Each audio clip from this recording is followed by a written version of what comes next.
some of our things that we do in terms of investing in real estate, and we're going to take some of your questions.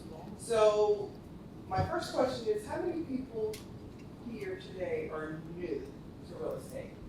Raise your hand. Okay, so I want to make sure you guys have an opportunity to ask some questions, to learn some things. We're going to keep it very simple. But first of all, I'm going to get started by telling you who I am. For those of you that I have not had the pleasure of meeting, my name is Stacy Thomas. I am a nationwide real estate investor. I have been investing in real estate since 2006, but I wouldn't call myself a savvy real estate investor at that time because I had no idea what I was doing. I was not part of a community. I did not have a mentor. I did not have time to do any research. So I failed a lot of times. But in 2021, I found this great mentor by the name of Pace Morby. How many of you heard Pace Morby today? Yes, so I joined his community with my daughter, Jael, and we had an opportunity at that time to help an elderly gentleman.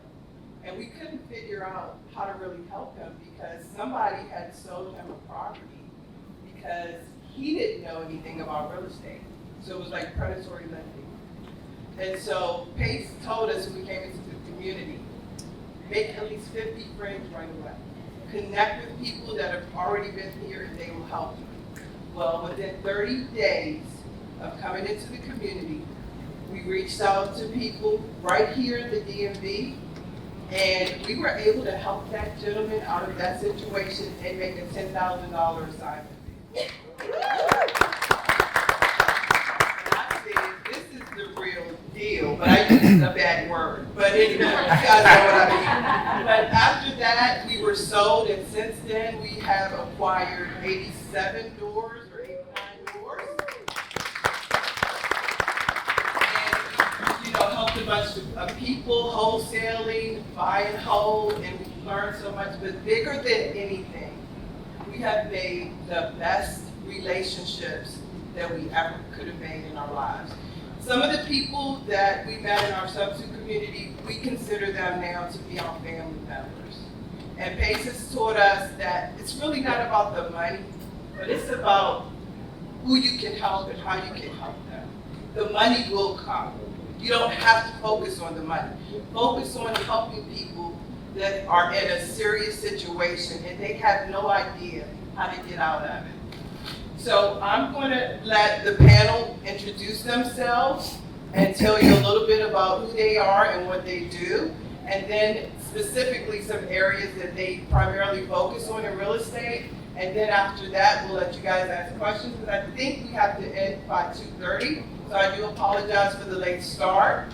The first person that I would like to introduce themselves is Mr. Aruna Karoma. Right. Okay, take it away, sir. So guys, my name is Aruna Karoma, and I am a real estate investor. And I focus primarily on raising private capital to do joint venture deals in the DC, Maryland, Virginia area. These deals benefit both the investor and myself mutually. Okay, that is my model that I follow. I'm also a licensed broker. I have a construction company called Twin Flame Development, and I'm of 6, and just happy to be here. Awesome. Right. Thank you. The next person I'd like to bring to the stage and introduce is Mr. Chris Thompson. What's up?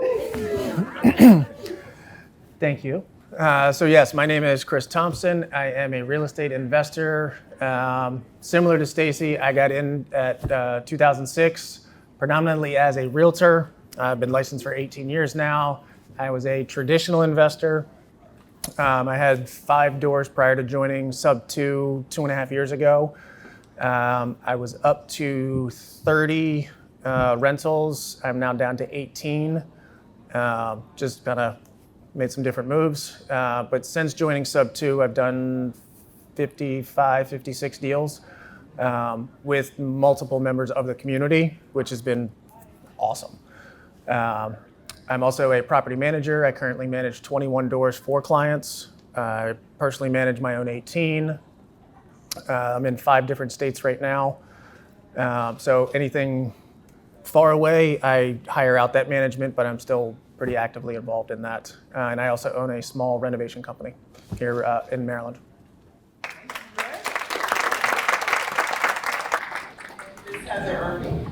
Good afternoon, everybody. I invest in Hampton Roads, Virginia market.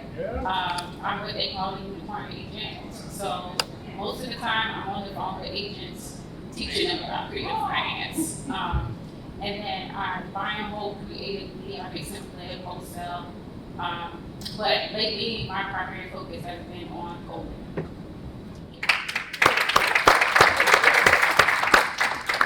And Mr. Rob Lacey. Hey, how's everyone doing this afternoon? My name is Rob Lacey. I am a real estate investor. Unlike any of my fellow panelists on the stage here, I am not a licensed real estate agent or broker. I'm just a guy that started real estate a few years ago. Started out in real estate doing wholesaling. Started with, anyone ever heard of Fortune Builders? Mm-hmm. That's where I started, Fortune Builders. That's how I got introduced to it, but wholesaled a few dozen properties in 5 years. I've been doing this now since 2019, and also summer across sub 2 back in 2020 during COVID, and done about a dozen or so deals creatively in that time frame. So still finding my way in this thing, but yeah, any questions anyone has for me, feel free.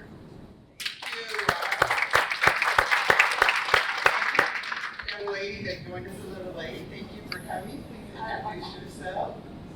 Sabrina Franco. I am a real estate investor. I am the founder, my husband and I, the founders of Fix Flip in Espanol.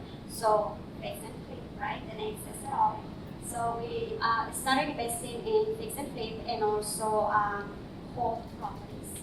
My husband and I, we have a construction company. One time, someone told me, why are you teaching the Hispanic community, the Latinos, how to invest, or workers who ask us, how do you do it, how do you do it?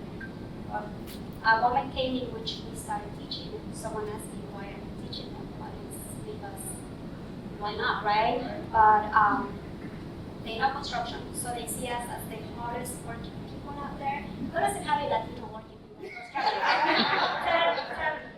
So my husband and I are building, or I guess our legacy, and we're bringing a lot of people with us, and it feels really good.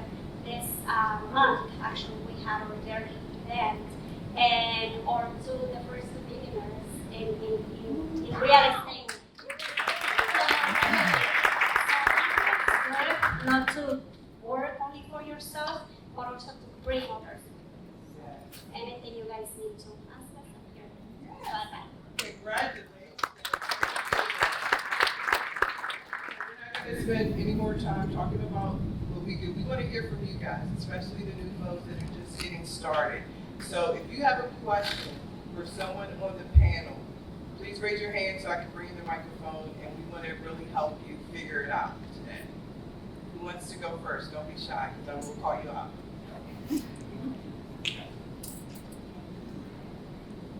For the new people, come on. I'll ask a question for the people. Thank you very much.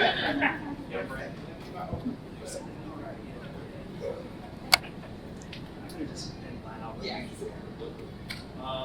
If you didn't know anything that you know right now, and you wanted to get into real estate, that's all you knew, what would you do? Day one. I'll start because that was me a few years ago. The way that I got started, working a 9-to-5 job, I was out meeting a client, and the client helped me. They stood me up. So I was in the neighborhood, and I said, well, since I'm here, let me walk around the neighborhood and see if I see any distressed houses. And that's exactly what I did. So driving for dollars is the way that I got started. Driving around, just looking for the ugliest house on the nicest block. And I sent them a postcard, and the power of attorney actually for that property reached back out to me, said they were interested in selling, and that turned into a $45,000 assignment deal. Woo! There's multiple ways to get started, but driving for dollars is something that is low entry, not a lot of overhead other than gas and time. But that's one way to get started. I want to expand on what you just said too, because what people don't know when you are getting started is that the mileage that you are doing driving around, that's a tax write-off. Yes. And if you have no idea, I don't know if this works. Yeah. Anyways, I cannot tell you how many thousands of dollars I've saved in taxes just by recording my mileage from driving for dollars. I'm talking like $5,000 I have saved in taxes from driving for dollars. So if you track your mileage, shit's flush. Awesome. Thank you. Okay. Another okay, round. so then I- Yeah, say another way if you're just getting started, stalk social media for local meetups. I know just in our area in DMV, there are like 4 or 5. Stacy, I know you and JL host one. I host one. Brandon, I know you host one. Who here has been to a meetup? Who here is here today because of going to one of those meetups? That's awesome.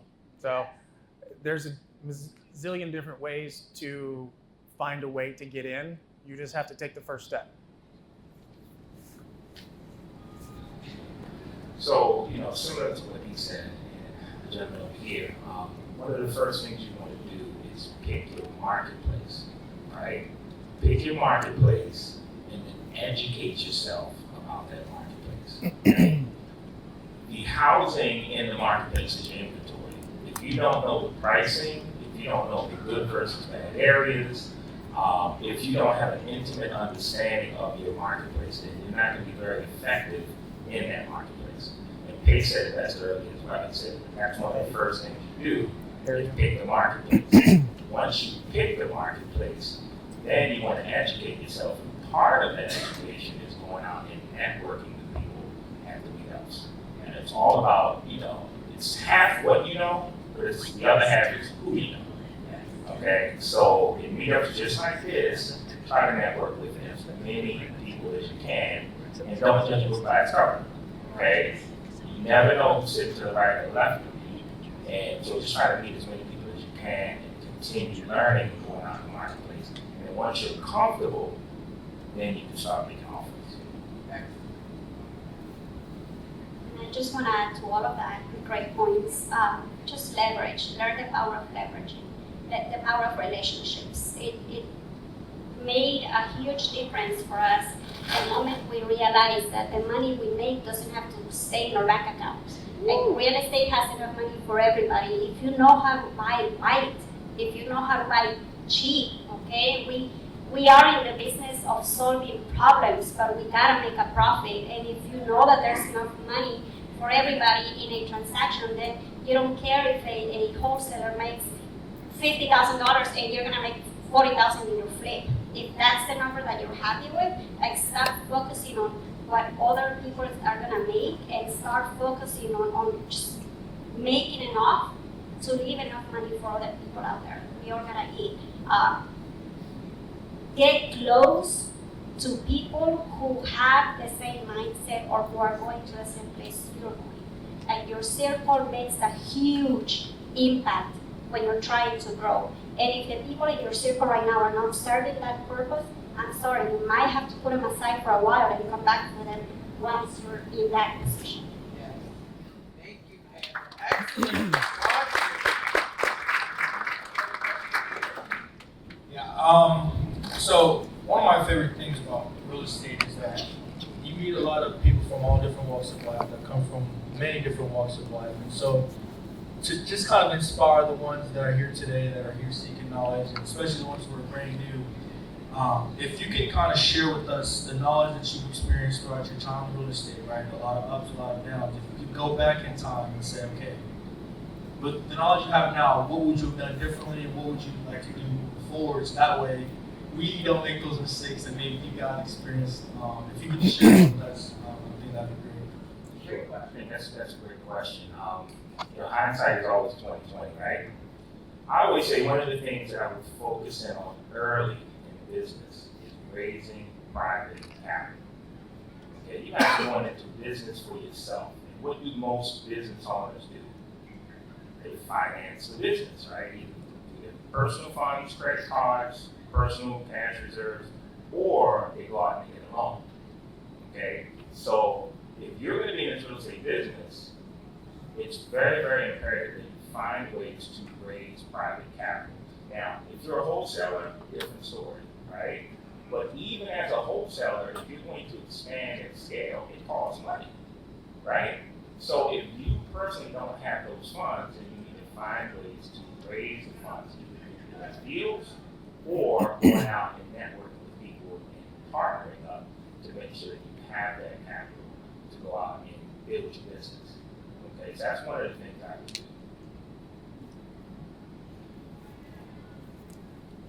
I made so many mistakes. I made 3 My this first morning. wholesale deal ended up being my first flip. Because I'm so ambitious. I'm like, I can do this. Like, I didn't know what I was doing. I just jumped out there and I just did it. It's a full story behind it, but everybody's journey is going to be different.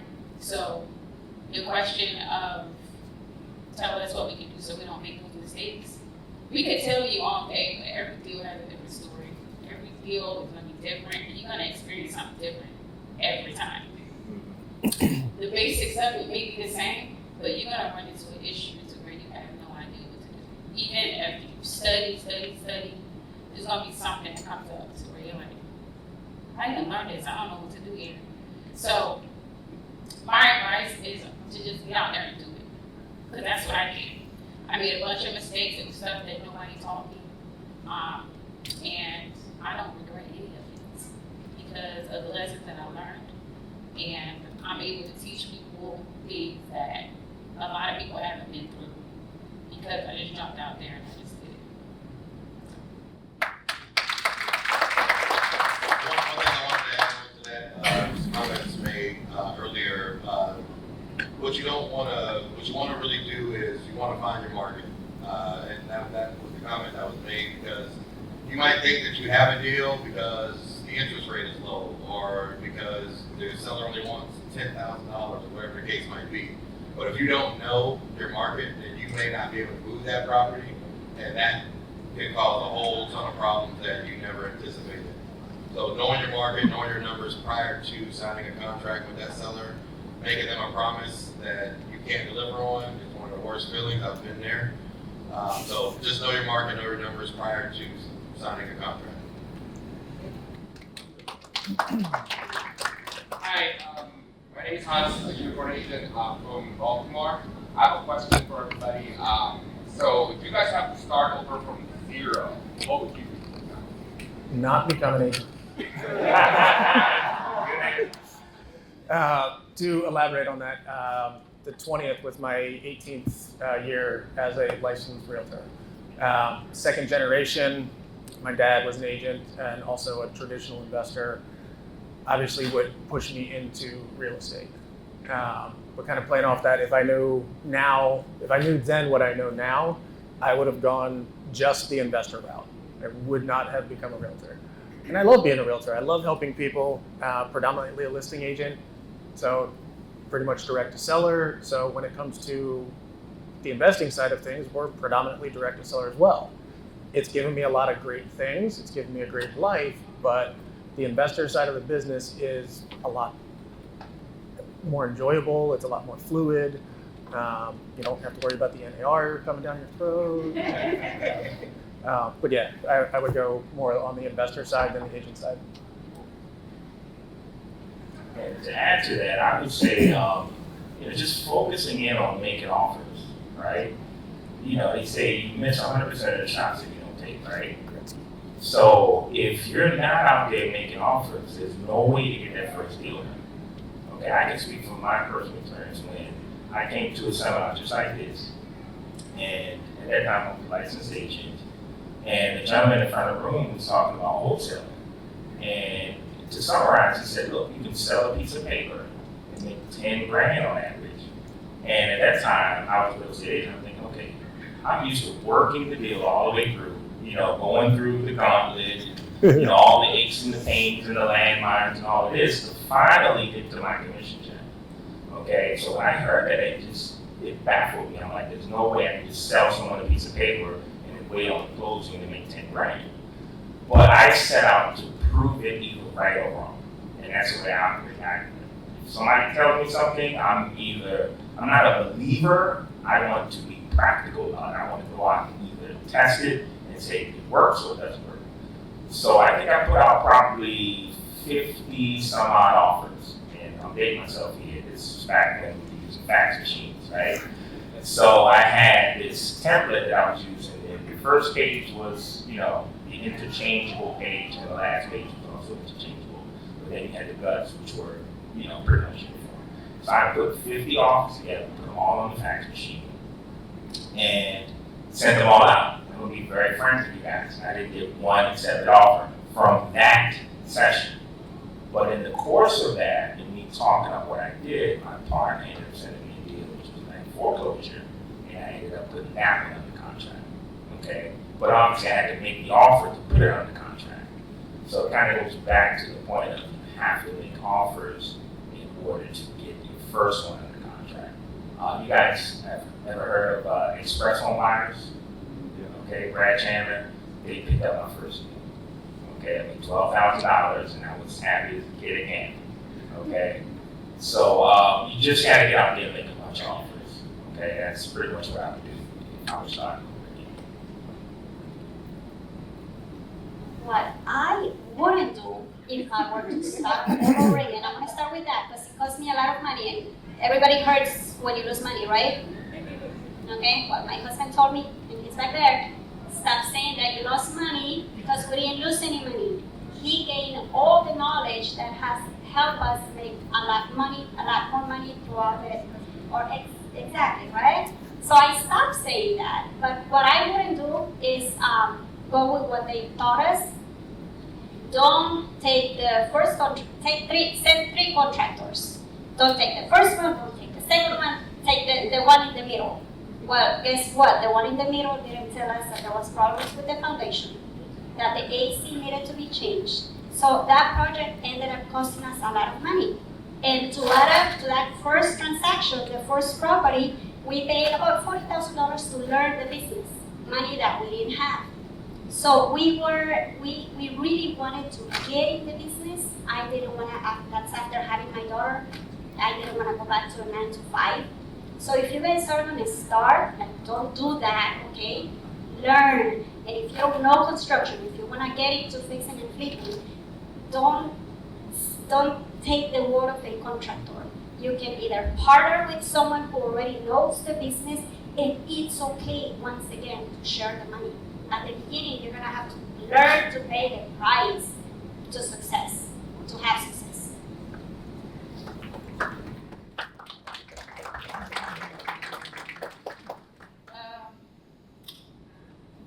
I would say don't waste time on things that people say you should do. So when you first go into real estate, a lot of people say wholesale, get on the phones, negotiate, you gotta be the best at it, and that's how you can do it. But if you know in your heart that that's not what you want to do, don't waste time. So if your main goal is to buy and hold, is to fix and flip, then focus on that. Don't waste time on things that you don't want to do. Because if you do want to do, just buy it from a wholesaler. A lot of time was wasted when I first joined with just cold calling. I get on the phone and I'm sweating oh my God. And it was cursing me out. It was just something I didn't want to do. And so I'm just saying, don't waste time on something like that if that's not what you want to do. If you want to get a rental, buy it from wholesale. Don't think that you have to start from the bottom and cold calls and put weeks lists and get on the phone. You don't have to do that. Just jump into it. Just do it. Real quick, one thing I'll say is to kind of touch on what, reiterate what Sabrina was talking about, not accepting your first offer. No matter what it is, it could be from construction, in contractors or what have you. But the one thing that I learned on my first deal that I mentioned earlier, I made 45 grand on. The guy that I wholesale assigned that to, that guy ended up reassigning it again to someone else, and he made an additional 70 grand. Because when that guy took me under his wing and he showed me the game, I wholesaled it to him, and he wholesaled it to someone else right in front of me, and I didn't even know what was going on. Just never accept that first offer because you never know what lies behind number 2 or 3. Thank you. Okay.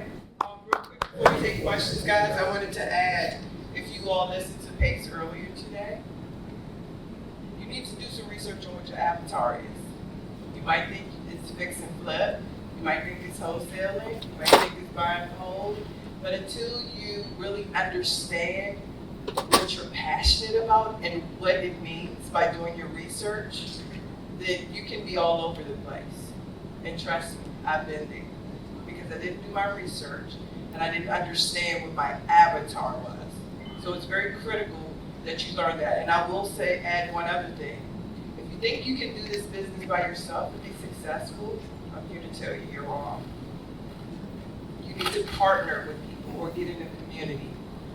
Everybody in Sub 2 that is here today, we would not be where we are without partnering with people in this community, whether they referred us to somebody else, gave us some advice, whatever the case may be, we had one another.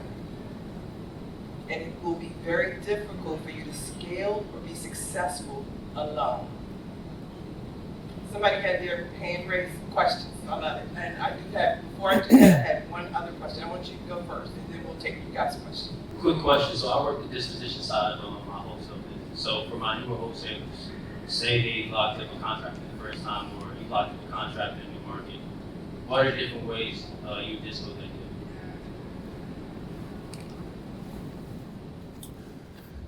Just like the deal we were just working last week. Make sure you have all of the information up front. Pictures. Manny's one of the wholesalers that I work with. One of my strategies is if you can't get a cash deal done, bring it to me and I'll work it creative. We'll split it and move on. So that's how Manny and I started working together. We didn't have pictures. I locked up what we thought was a phenomenal deal. We were making like 15 on it, and it was still only that like a 9% entry fee. Found a buyer goes through. They're looking between a $30,000 and $40,000 renovations. We had been told and budgeted for $2,500. So really just boils down to make sure we have more information, know what better comps are, know what better condition is before you try to find that buyer. Because as we found out, it blew up in our face. We tried to go back and renegotiate with the seller. He wasn't having it at the time, but in another couple of weeks, we'll probably get him back. So one of the things I would do is really focus in on rehabs that have occurred in and around that subject property. One of the most impressive things for me as a rehabber is when a wholesaler calls me and says, hey, I know you just did XYZ project on ABC Street. And I know they've done their research because all of my properties are housed in LLCs. So they researched that LLC, they researched the neighborhood first and foremost and found out who's active. Then they skip trace the LLC to get to me. So when they come to me and they say, hey, would you be a potential buyer for this deal? I'm blown away. I'm saying, okay, this person the reflex response typically to your question is go ahead and blast it out to a bunch of people. These real estate investors, potential real estate investors. It took me a while to get around this learning curve, but your buyers list is not about quantity, it's about quality. Like what types of buyers on your buyers list? I used to be the one to say, I used to brag and say, oh, I got 10,000 member buyers list, but I only have a relationship with like 2 of them. So going there, that's an ego check. That's an ego check. I figured out over time that it's better to have a relationship with 4 or 5 people that are consistently buying, that are credible. Like you just said, everybody wants an ideal, right? And some people at face value are able to convince you to put up that $5,000 or $10,000 a week and get your deal tied up. But if on the back end they can't deliver, what was going to work? Right? So just having someone that's credible, strong, that's consistently buying deals, preferably those that have closed deals, is the best approach. I'm gonna add to that one just because I have the perfect solution. We have in our community, our Fix Flip en Español, we have a forum where every Wednesday, and this is maybe one of the reasons my students get to their success so fast, because we have we meet on Zoom every Wednesday just to evaluate deals.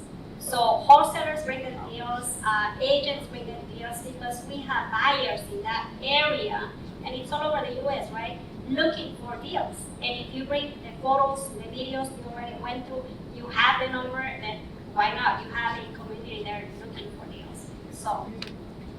It's a community. We only have a few more minutes, so who else had a question?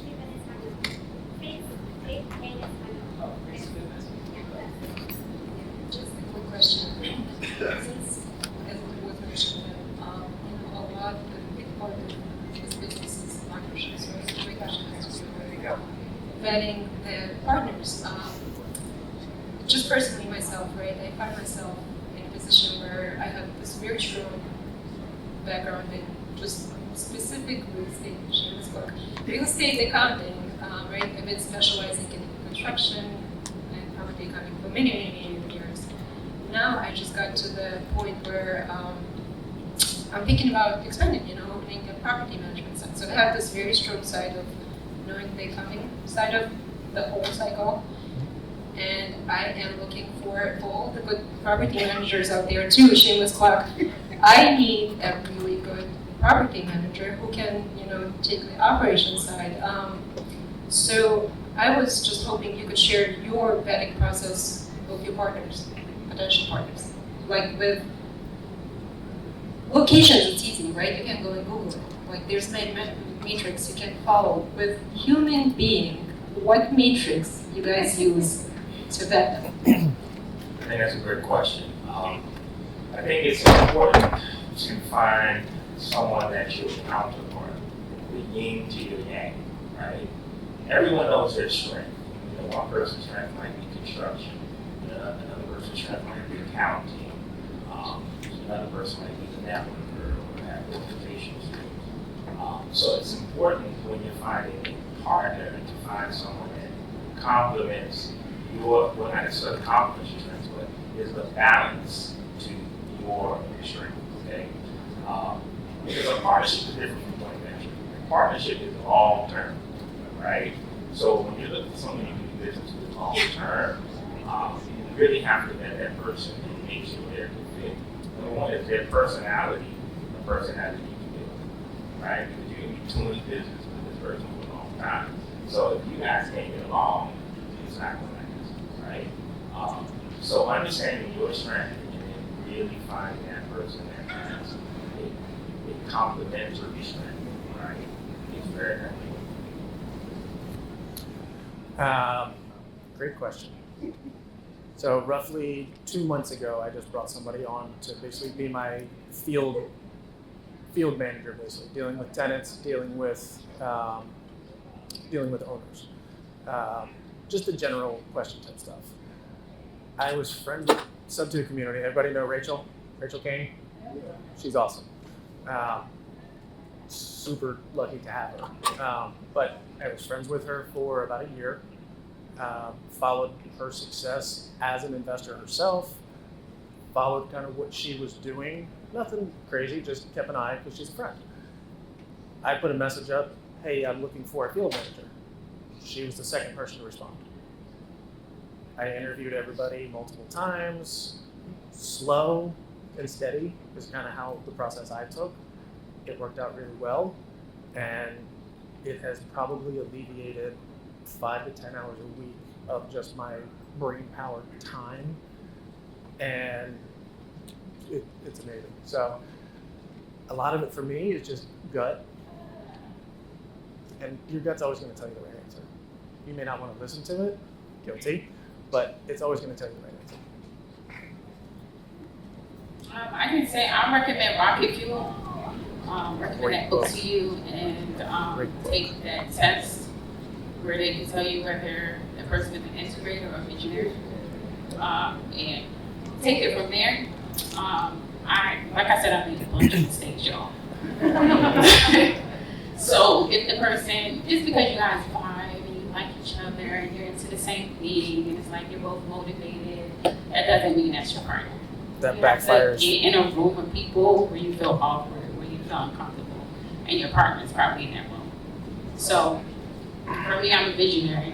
I want to do that. I love everybody, you know.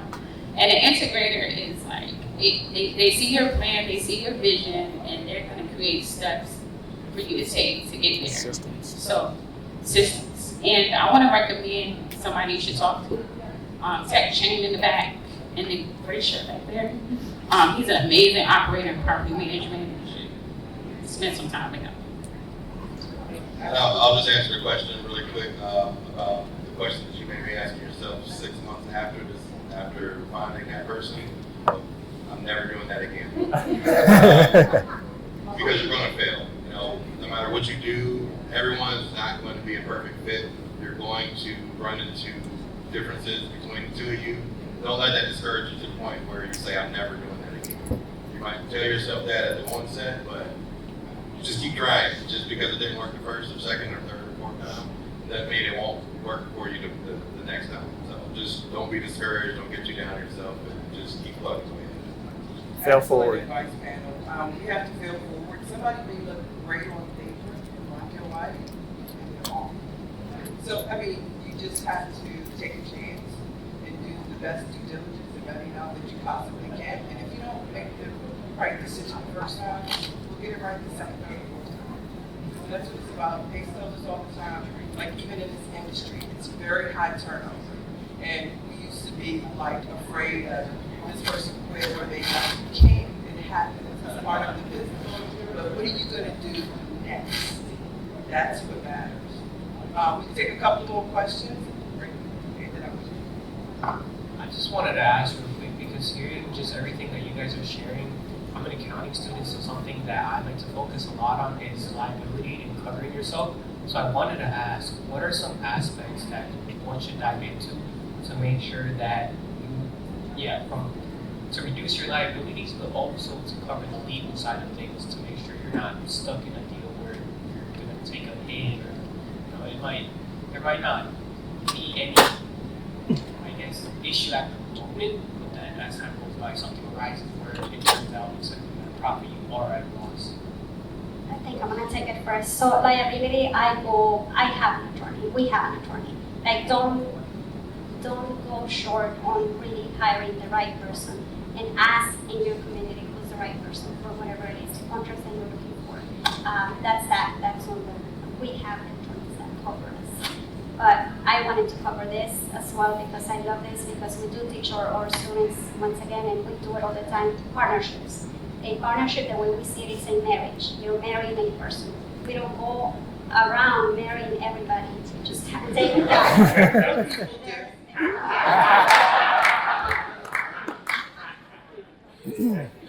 So it just listen to that gut feeling like and take a lot of coffees, go on a lot of things before you decide to marry. To your question, I think, one basic step is just making sure you operate in an entity and never, ever, ever buy any of these properties in your personal name, right? And to take it a step further, each individual property can be bought in a separate entity. That's usually what they call a series LLC, right? So that if someone decides to sue you for some odd reason, they can only sue you for that one particular deal. Maybe it's a contractor or whatever the case might be. You want to make sure that you separate your assets. Land trusts also hiding assets, right? So different ways you can protect yourself there, and then basic things like making sure you got insurance, builders risk policies, right? If a contractor will fall, in one of your projects, you want to make sure that you have a proper coverage to make sure that they can come after you and take everything you got. So little basic things like that, like she said, making sure that you have an attorney, and she said, don't go cheap. Make sure you get a good, knowledgeable attorney that specializes in your particular area. Okay, that want them to cover you, to advise you that. So just making sure that you have those areas covered, and then also what you do as an accountant is very important, because making sure the numbers are clear. Oftentimes we fall in love with the deal and the process and all of the highs and lows and everything. At the end of the day, it's about that bottom line, right? And I'm in the midst of a deal right now where I'm meeting with my GP partners, and we're punching all the numbers. Right? And like clockwork, there's always that point where people have a tendency to get confused and the lines are blurred as to, and we keep everything on the spreadsheet. But just simply going back and remembering what those expenses are, what they were like for, is double accounting, the numbers clear. Very, very, very important. So your avatar, that's qualified as avatar, your specialty, your field is very important. Okay, I got the signal now. How do you get over getting out of trouble? Right? Because there's so many things that we can be afraid of. I don't want to make a mistake, but you want to get through and take action. How do you get over that first step? Do it. Michael Jordan, just do it. The only way you're going to ever take that first step is to take that first step. You may fall flat on your face. Take action. We've done it. You're going to. Everybody, let's give our panel a round of